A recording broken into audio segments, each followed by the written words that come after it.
Hoy lo que vamos a ver son las razones trigonométricas del ángulo doble y después del ángulo mitad. Para ello, lo que os he puesto y os deben de sonar son las fórmulas del seno, coseno y la tangente de la suma de dos ángulos, ¿vale? Recordamos que la suma del ángulo alfa más beta es igual al seno de alfa por coseno de beta más coseno de alfa por seno de beta.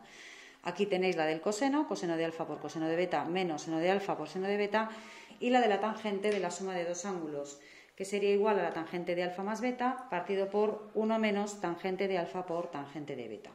Para obtener las razones trigonométricas del ángulo doble, basta con que sustituyamos el ángulo beta, le llamemos alfa o lo sustituyamos por alfa, de tal manera que me quedaría que el seno de alfa más alfa, que es lo mismo que el seno de 2 alfa, sería igual al seno de alfa por coseno de alfa más coseno de alfa por seno de alfa.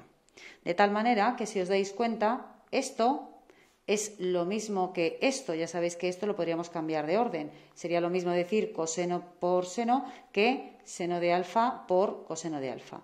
De tal manera que esto, como es igual que esto, sumo coeficientes y me queda un seno de alfa por coseno de alfa más un seno de alfa por coseno de alfa es igual a 2 veces el seno de alfa por coseno de alfa. Acabamos de deducir el seno del ángulo doble. De la misma manera vamos a proceder para el coseno. Sustituimos el ángulo beta por alfa y nos quedaría coseno de alfa por coseno de alfa menos seno de alfa por seno de alfa.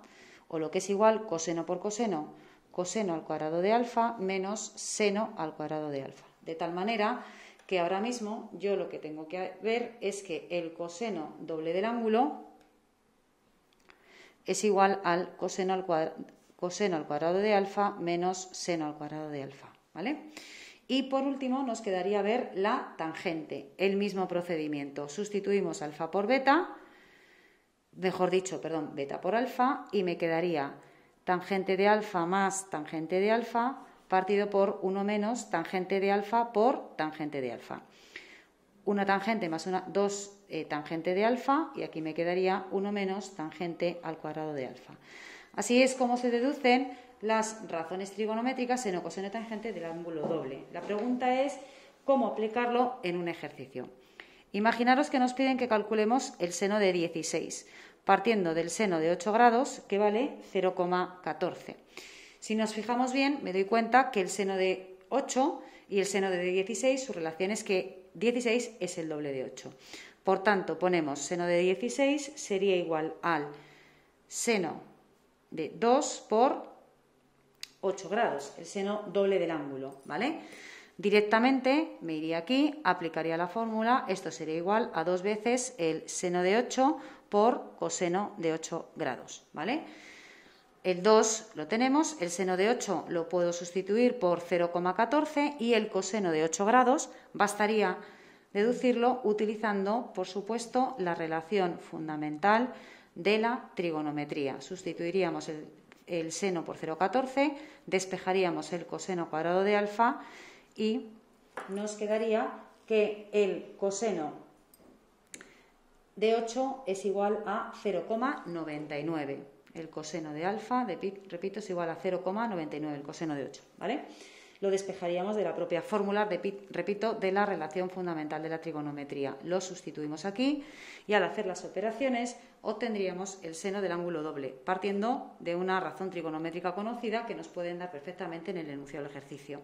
Lo mismo haríamos para hallar el coseno de 16, aplicamos la fórmula del ángulo doble, pero en este caso para el coseno, y me quedaría que, como es coseno cuadrado menos seno cuadrado, pues me quedaría 0,99 al cuadrado menos 0,14, que era lo que nos valía el seno, menos 0,14 al cuadrado, ¿de acuerdo? Terminaríamos realizando las operaciones pertinentes y lo mismo si nos pidieran la tangente. De esa manera podemos averiguar o expresar un ángulo partiendo de otro en una relación, en este caso, doble, tal y como eran 8 y 16, ¿de acuerdo? Nada más, espero que os haya quedado más o menos un poco claro y que sepáis hacer los ejercicios de hoy.